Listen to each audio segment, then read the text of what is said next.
안녕하십니까 여러분. 세상 돌아보기입니다. 오늘은 23년 3월 14일이고 화요일입니다. 자, 오늘은 국방론편 꼭지를 골랐고요. 방산업계 관련 뉴스를 하나 말씀드리려고 합니다. 레드백 관련된 거고, 폴란드에서 레드백을 계속 저울질을 하고 있었는데 그 움직임이 지금 아주 본격화된 것 같아요. 그래서 제가 이제 레드백으로 많이 기울은 것 같다. 폴란드가. 그리고 이걸 보면은 내부에 또 그들만의 또 약간 어려운 사정도 또 느껴져요. 그런 거를 우리 업계에서는 잘 좀 살펴서 해야 되는 그런 부분도 또 없지 않아 좀 있는 것 같아요. 자, 오늘 이 소식 한번 전해드리겠습니다.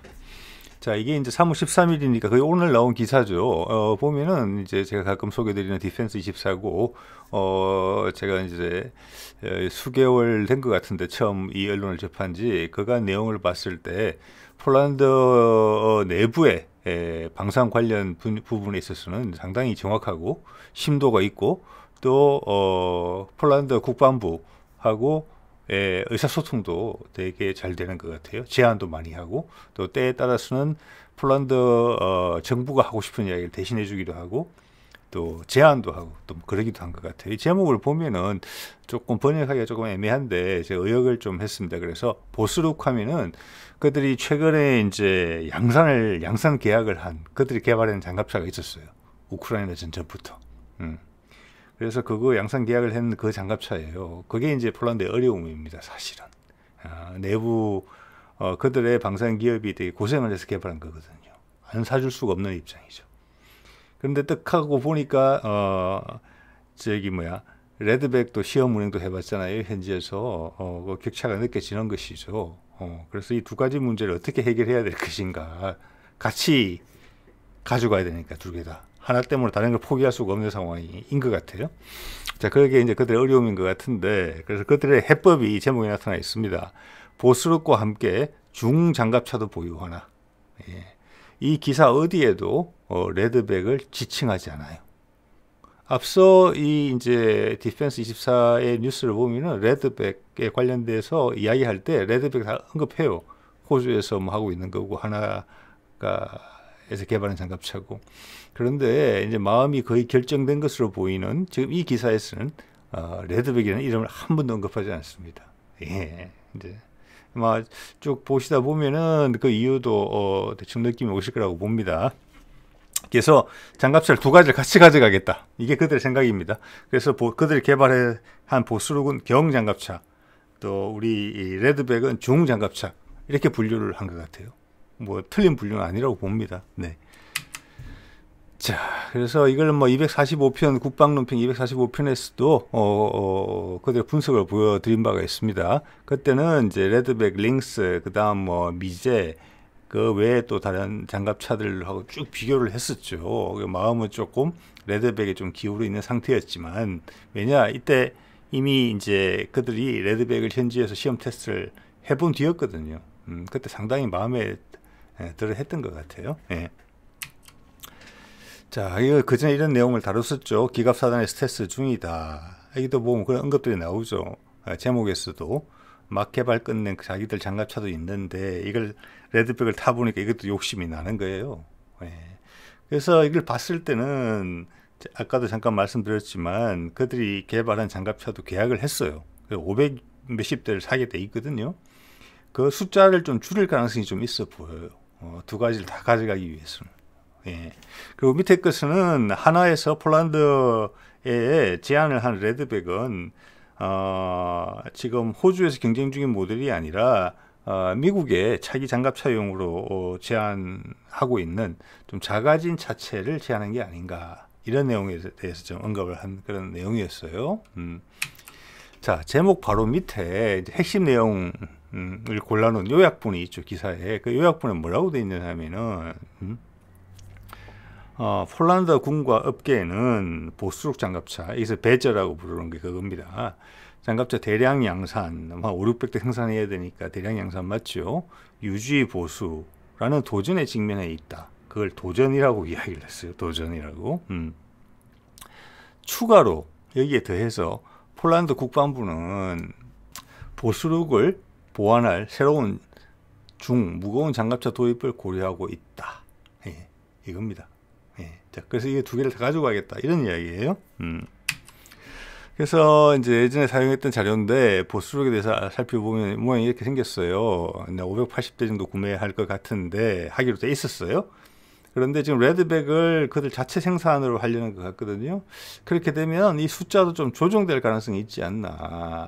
또 그렇기 때문에, 왜냐하면 예산은 제한돼 있을 거고 레드백을 타보고 레드백이 좋아서 추가로 다른 이제 이미 구입한 품목들에 더해서 플러스 알파로 하는 그런 부분이 있거든요. 그래서 상당히 좀 조심스러운 것 같아요. 폴란드 정부 쪽에서는, 언론에서 그렇고.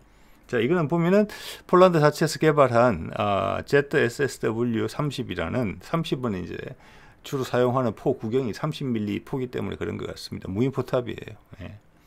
자, 이것을 이제 요즘 추세대로 맞게 요즘 인기 있는, 요즘 유행하는 것이 이제 레드백 스타일이죠. 좀 무거워지는 거죠. 방어력이 강조되는. 이건 전혀 그렇지가 않아요. 자, 그런 식으로 개량을 하려고 보니까 무게가 늘고, 그 다음에 그렇게 하면 엔진도 더 파워풀한 걸 넣어야 되고, 현수 장치도 또 새로 만들어 넣어야 되고, 이러다 보면 그게 다 기술적으로 폴란드한테 상당히 어려운 일이고, 이걸 다 하려면 새로 개발해야 되는 거예요. 그래서 그때 이미 이제 그런 이야기가 나왔어요. 중경. 네, 이런 고민들이 있고, 어떤 논리 구조를 만들기 위한 노력이 있어요. 여론을 설득하기 위한, 그리고 업계의 불가피성을 설득하기 위한 어떤 논리의 개발. 예. 그리고 그 뭐 단지 말로만의 논리는 아니죠. 실제적으로 그런 것이죠. 그 어려움이 있는 거죠. 마음 같았으면 레드백으로 다 했으면 좋겠지만 자기 자국의 방산업체가 오랫동안 고생해서 만들어놓은 장갑차가 있는데 안 사줄 수는 없는 거잖아요. 그리고 지금 우리 한국제 무기를 많이 사는 목적 중에 하나도 기술 이전을 통해서 그들의 방산업체를 더 훌륭하게 만들기 위해서 그러는 거니까 이런 방향을 잡은 것 같아요. 예. 그러면서 참 폴란드는 지혜롭다는 생각이 많이 들어요. 우리 무기 살 때 미국제 무기 같이 섞어서 사는 그런 걸 볼 때마다. 네. 그래서 지금 이 기사가 제안하는 구도, 이게 이제 폴란드 정부 쪽에서 생각하는 구도인 것 같아요. 이게 논리예요, 논리. K2 전차를 그들은 이제 미디움으로 본다는 거예요. 체중으로 구분한 것 같아요. 그리고 M1, A1 전차, FEB 이건 아마 해병대용인 것 같고, 이걸 무상으로 받았든지 아주 저렴하게 받았든지 중고로 받은 것 같고, 신품 가격을 주고 산 거는 오른쪽에 있는 셋 버전3 저건 것 같은데, 이 두 그룹을 지금 전차를 가지고 있는데, 나중에 이제 추가 계약으로 들어가게 되면 K2 전차 숫자가 훨씬 많아지겠죠. 저게 주력이 되긴 될 텐데, 현재 논리는 이런 거예요. 그러면서 사실 동의하기는 좀 어려운 구석이 있죠. 뭐 M1 전차, K2 전차 서로 동급의 전차고, K2 전차가 M1 전차에 절대 밀리지 않는 전차인데, 그들의 논리에서는 K2 전차를 미디엄, M1 전차를 헤비라고 구분을 했어요. 예. 그리고 이제 미디엄 전차이기 때문에 지금 생산하게 될 보스로 경 장갑차는 이거는 물에도 뜨고 이래 수상항해도 가능해요. K2랑 엮어주고, M1 전차가 소속되어 있는 기갑사단에서는 새로 도입이 아니고 새로 만들게 될, 그 말을 정확하게 해야 되겠죠. 폴란드 입장에서 새로 만들게 될 중장갑차, 우리 입장에서는 레드백의 폴란드 판으로 보이는 이 장갑차를 해서 짝을 지어주겠다. 이게 이 논리의 구조예요, 이 사람들. 예. 자, 그렇게 되면은 이 이제 기사 내용이에요. 이게 크랩 자주포죠. 이거는 이제, 자, 이건 어떻게 설명을 드려야 될까요? 보자. 포탑은 영국제 포탑이었고, 포는 또 프랑스제 포죠. 예, 프랑스제 포고, 그것을 폴란드가 가지고 있는 장갑차 차체에 올리려고 했는데 견뎌내지를 못했다. 그래서 K9이 여기 들어가서 K9의 차체가 들어가 있는 상황이죠. 그래서 되게 어떻게 보면은 잡종, 그 의미가 나쁘다면은, 어감이 안 좋으시다면은 하이브리드, 뭐 이런 식으로 되는 건데, 자, 여기서 언급을 해요. 절대 레드백 이야기를 하지 않습니다. 이 기사에서는. 자, 크랩 자주포의 파워팩, 현수 장치를 바탕으로 새로운 차대를 개발할 것이다. 자, 그리고 크랩 자주포에 들어가는 파워팩과 현수 장치는 K9 자주포랑 같은 것이다. 이렇게 이야기를 해요. 레드백도 그렇게 개발됐잖아요. 그죠? K9의 차대를 바탕으로 엔진 그대로 쓰고 현수 장치도 그대로 쓰고 무게도 비슷하니까 개발한 건데, 자, 이렇게 되는 거예요. 그래서 레드백을 도입한다, 기술 이전 받는다 이런 이야기 안 해요. K9을 바탕으로 폴란드의 장갑차를 개발한다 이렇게 이야기를 하는 거죠. 이게 이제 폴란드가 처한 어려움이죠. 보수력이라는 것 때문에. 왜냐, 그런 여론이 무서운 거죠. 아니 기껏 개발해 놨는데 외국부터 덜컥 사오면 어떡해? 예, 이걸 벗어나고자 하는 노력의 흔적이라고 봐집니다. 네, 이해가 되죠. 네. 야, 두 마리 토끼를 다 잡기 위해서 어쩔 수 없이 이런 논리를 지금 만들고 있는 겁니다. 네. 자, 그리고 이게 기자만의 의견이면은 레드백으로 된 것 같다 이렇게 제목을 뽑기는 어렵죠. 예. 그런데 이게 기사 내용에 보면은 폴란드의 방사청에 해당하는 기관에 있는 군인이 이제 뭐 언론에 인터뷰한 내용이 나와요. 상당히 구체적으로 이야기를 해요. 그들이 생각하고 있는 우리말로 하면 레드백 장갑차가 어떤 기능을 가져야 되는 것인지에 대한 설명이에요. 자, 이거는 무거운 장갑차이기 때문에 새 장갑차는 수상 운행을 요구하지 않아 이렇게 이야기를 해요. 우리도 K21 보병전투 장갑차가 수상 운행을 반드시 요구했기 때문에 무게가 25톤으로 제한된 거잖아요. 같은 겁니다. 즉 레드백 정도 40톤이 넘어가잖아요. 41, 2, 3톤 될걸요 아마. 물에 뜰 수가 없죠. 요거 안에 큰 차체에 많은 장비와 병력을 넣을 수가 있고 당연히 이제 장갑 성능 훨씬 좋아지죠. 뭐 그 외에 좋은 거 많죠. 그들이 타봤으니까 다 알 겁니다. 근데 이제 지금 기사에 언급된 내용 이런 내용들이에요. 그리고 지금 현재 보수룩 장갑차에서는 6명이 타는데 6명 이상이 탈 수 있다. 더 큰 장갑차라는 뜻이고 또 ZSSW 무인 포탑을 다는데 자 이렇게 되면 폴란드제라고 말할 수 있는 겁니다. 그죠? 그리고 그들의 아마 사격 통제 장치나 전투 체계가 들어갈 거예요. 그거는 뭐 K9도 그렇고 뭐 우리 아마 K2 전차에서도 일부분은 그들의 폴란드 자국산의 어떤 전투 체계가 좀 들어가는 것 같아요. 자, 그리고 이제 ZSSW는 처음에 30mm 포를 기준으로 했는데 새로운 중 장갑차에는 40mm 포가 들어갈 거다. 그럼 차이가 크잖아요, 그죠? 30mm 포와 40mm 포는 차이가 큽니다. 포 자체도 뭐 위력도 큰 차이가 나지만 그런데 무슨 말을 하는 거 하니 이거는 무리가 없다. 간단히 교체만 하면 된다. 부속도 몇 개 안 바꿔도 된다. 이렇게 단순하게 이야기를 해요. 요것도 이 포를 예전에 한화가 제안했던 것처럼 우리의 탄두 내장형 40mm 포, 소위 말해서 CTA 포라는 것을 염두에 두고 있다. 그러면 30mm 포와 무게가 거의 같거든요. 내부 구조는 더 작을 수도 있어요. 그래서 호환이 된다는 거예요. 절묘하게 좀 하고 있어요. 그리고 대전차 미사일 달고 간다. 이건 기존도 스파이크 미사일 달고 있으니까요. 이렇게 돼 있고. 근데 이것이 급하게 신속하게 처리하는 것 같아요. 폴란드가 지금 의외로 한국 사람보다 더 어떻게 보면 한국 사람만큼 신속하게 일 처리를 하고 있죠. 작년부터 보면은 바로 금년에 데모 모델을 생산한다 이거예요. 시제품을. 아까 말한 대로 K9의 기존 뼈대와 파워트레인, 현수장치, 그걸 바탕으로 위에 그들의 자국산 무인 포탑에 40mm 포원진 시제품을 만들어서 지금 이 그림에 보는 행사 금년 9월 5일에서 9월 8일부터 열리게 되는 아마 저게 키렐체인가 이름이 키렐체 아마 방산 전시회인 것 같아요. 여기에 전시할 계획이다 이렇게까지 이야기를 해요. 그래서 제가 혹시나 싶어서 이 사이트를 찾아가 봤어요. 그랬더니 뭐 거의 주체에 거의 한국이 들어있어요. 우리 태극기 보이죠 이게. 이렇게 돼 있어요. PGZ는 폴란드의 제일 유력한 방산 기업인 걸 아실 거고 가운데는 아마 폴란드 국방부나 뭐 이런 거의 그 상징인 것 같아요. 이렇게 이미 결정됐다는 거예요.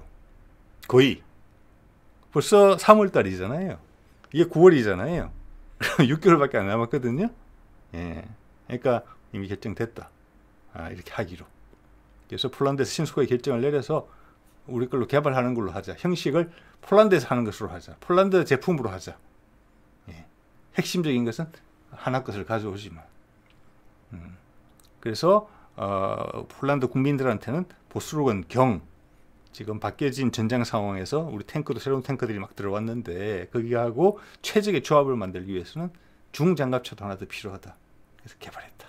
여기 있다. 찾다 보면 뒤에 기술적 도움은 한국에서 받은 걸로 이해하시면 되겠다. 이런 식의 이제 구도를 좀 가지고 있다. 이렇게 보여지는 것이죠. 자, 이거 뭐 보면 CTA4를 한번 보면은 한번 보시죠. 우리도 지금 개발이 다 되어 있는 것으로 지금 되어 있죠. 제일 위에 게 30mm 포, 35mm, 40mm, 기존의 40mm 포인데 40mm하고 30mm 포의 차이는 엄청나게 커요. 그죠? 그리고 포탑 내부의 공간도 엄청나게 차이가 커요. 그래서 이것이 지금 K21 보백 연투 장갑차에 들어가는 포예요. 이거를 그대로 써서는 지금 폴란드의 그 무인 포탑에 들어가기 어려운 거죠. 예. 그래서 그 내용은 큰 무리 없이 교체해서 40mm 포로 넣을 수 있다는 것은 바로 이 네 번째 제일 밑에 빨간색 동그라미로 되어 있는 저 40mm CTA4. 예. 이거는 물론 영국 CTA가 영국 회사일 거예요. 우리나라 버전도 대충 이에 준하지 않을까 싶어요. 포가 훨씬 작고 가벼워지거든요. 그래서 거의 30mm 포에 근접해요. 무게와 크기가 35mm 포보다는 훨씬 작아요. 그죠? 실제로 이 그림만 보더라도 차대 내부의 공간, 이 축 기준으로 왼쪽이 차대 내부 공간이, 저기 차체 내부의 공간이거든요. 그것도 30mm 포보다 사실은 작아요. 이렇기 때문에 아무 무리 없이 40mm 포를 넣을 수 있는 거예요. 폴란드 포탑에. 자, 이러면 30mm에서 40mm가 돼야지 중짜, 중장갑차라는 느낌이 더 살겠죠. 그렇게 되는 거예요, 지금 이게. 자, 이게 우리나라에서는 아마 처음으로 장착될 것으로 보이는 게 해병대 차기 상륙 장갑차 지금 개발 중인 거죠. 여기에 이것도 뭐 지금 한참 열심히 개발 중인 것 같아요. 우리 해병대의 지금 비중이 우리 군에서 차지하는 역할이 지금 뭐 여러분 잘 못 느끼시겠지만 여러 가지 움직임을 봤을 때 상당히 커질 것으로 보여요. 괜히 전략기동군이라고 최근에 이름을 붙인 게 아닙니다. 뭐 이런 정부에서 붙이긴 했지만 거기에 준하는 역할을 부여받을 것 같아요. 어쨌거나 그래서 해병대 차기 상륙 장갑차 저기에 일단 처음으로 채용될 것으로 보여요. 이 40mm CTA4는 저기도 무인 포탑으로 알려져 있습니다. 네. 자, 이렇게 정리를 좀 해보면은 이게 예전에 한화가 폴란드에서 이제 레드백을 홍보하면서 제안한 내용들이에요. 뒤에게 여기 보면 엔진 현수 장치 이건 레드백 거고 또 이 폴란드 언론의 말을 따르자면 저거는 K9 거고 맞죠? 그 다음 이제 추진 장치도 하이브리드 이런 내용이 있는데 지금 봐서는 그건 아닌 것 같아요. 이 짧은 기간에 그렇게 될 수는 없고 기존에 썼던 그냥 디젤 엔진의 자동 변속기 이런 조합으로 갈 것 같아요. 그리고 그때 40mm 포를 제안을 했었어요. 저렇게 그대로 된 거죠. 하이브리드는 아닌 것 같아요. 그죠? 그래갖고는 6개월 만에 시제품 만들기 어려울 거라고 봅니다. 그 다음 하나가 제안을 했던 게 차체는 미국 OMFV용이다 라고 제안을 했어요. 자, 미국에서 요구한 M2 브래들리 장갑차 대체용의 가장 중요한 점은 뭐냐면은 그들이 비행기로 실어서 빨리 신속하게 옮겨야 돼요. 그러면서 방어력도 올라가야 되거든요. 그러면은 지금 호주에서 쓰고 있는 레드백처럼 그래야 되는데 그러면 비행기로 실어 나갈 수가 없어요. 너무 무거워요. 그래서 차체 크기를 줄인 거예요. 사람도 타는 사람도 좀 6명 정도 줄였고. 그래서 그게 더 시장성이 더 크다. 또 우리 한국군도 만약 지금 K21 보병 전투 장갑차 다음에 원하는 게 그 정도 규모가 아닌가 크기가 라는 것을 유추해 볼 수가 있는 그런 제안이었거든요. 그런데 지금 폴란드는 중장갑차를 강조하고 있기 때문에 그냥 호주에서 지금 그 선택을 받을 것으로 보이는 레드백의 그 차체 그 정도 크기로 가는 게 아닌가 싶어요 지금. 근데 하지만 그 부분은 좀 지금 언론 이 보도만 가지고는 확실치는 않은 부분이에요. 중장갑차라 그래가지고 반드시 타는 인원이 많아야 된다 이건 아닐 것 같거든요. 단지 더 큰 포를 달고 방어력이 더 커지면 되는 거고 무게가 더 무거워지면 일단 중자에 부합하는 거니까. 자, 이 제안 내용을 봤을 때 우리 이제 방산업체인 한화의 입장에서 봤을 때는 이 미국의 OMFV용으로 제안할 것이 앞으로 주력 차체가 될 것으로 보이면은 이 지금 폴란드랑 협업하는 과정에서 여기에 대한 어떤 여러 가지 경험을 축적할 수가 있는 부분이 있거든요. 그래서 호주형보다는 미국 OMFV용으로 폴란드가 추진하는 것을 선호하지 않을까 싶어요. 예. 근데 폴란드에 뭐 사실은 폴란드가 또 돈을 주고 물건을 사는 사람 입장이기 때문에 그들의 뜻을 쫓아야 되긴 하겠지만 우리 입장에서 생각해 보면 그럴 수 있다는 말씀을 드리는 겁니다. 네. 자, 오늘 말씀드리는 내용을 정리를 해보면은 레드백 기반의 또 K9 기반의 중장갑차를 폴란드 군이 추가로 지금 도입하려고 한다. 그들이 새로 지금 계약까지 대량 양산 계약까지 한 보수룩 장갑차가 있음에도 불구하고 그거를 경장갑차로 분류하고 레드백 기반을 새로운 중장갑차로 하면서 두 가지 장갑차 체계로 가려고 한다. 그러면서 장기적으로는 이제 레드백 바탕의 장갑차 기술로 가려고 하겠죠. 자, 그러다 보니까 보수룩이 양산을 지금 500에서 600대인데 그 숫자가 줄어들 가능성이 좀 커 보인다. 그래서 폴란드 정부 입장에서는 상당히 여론에 대해서 조심스럽게 하고 있고 거기에 대한 논리 개발에 여러 고민의 흔적이 보인다. 예. 자, 그렇기 때문에 레드백이라는 게 이름이 전혀 등장하지 않고 있고 이 기사에 우리 K9 차대를 썼지만 그들 자주포가 크랩 자주포잖아요. 그것도 보면은 차대는 한국산, 포탑은 어떻게 보면은 영국제 더하기 프랑스제지만 이름은 크랩 자주포라는 고유의 명칭을 가졌거든요. 예. 자, 그러면 이번에 이제 레드백 차대에 그들의 포탑을 얹은 그리고 우리의 포를 단 그 장갑차도 또 폴란드의 이름을 가져서 폴란드 제품으로 인식되게 될 가능성이 높다. 이렇게 봐주고, 자, 무인 포탑에 한국제 40mm CTA 포를 쓴다. 예, 저기 40mm 포가 CTA 형태로 되어 있기 때문에 30mm 무인 포탑에 끼워 넣을 수가 있게 됐다. 간단하게. 그래서 중장갑차라는 그런 논리를 더 튼튼하게 해주는 역할도 겸했다. 예, 이렇게 이제 보이는 거죠. 예. 그리고 이제 말씀드린 이제 지금 인원이나 수송 인원 이런 부분들 좀 강조하긴 했는데 폴란드는 진짜 중자에 부합하는 호주형 레드백을 조금 더 선호하는 게 아닌가 이런 지금 느낌을 받아요. 근데 이건 다른 사안에 비해서 확실치는 않습니다. 말씀드렸지만 우리 하나 입장에서는 OMFV 자체를 에 대해서 경험을 또 축적하는 것도 나쁘지는 않을 것 같은데 이거는 폴란드의 마음이겠죠. 자, 오늘은 이 정도로 하겠습니다. 네.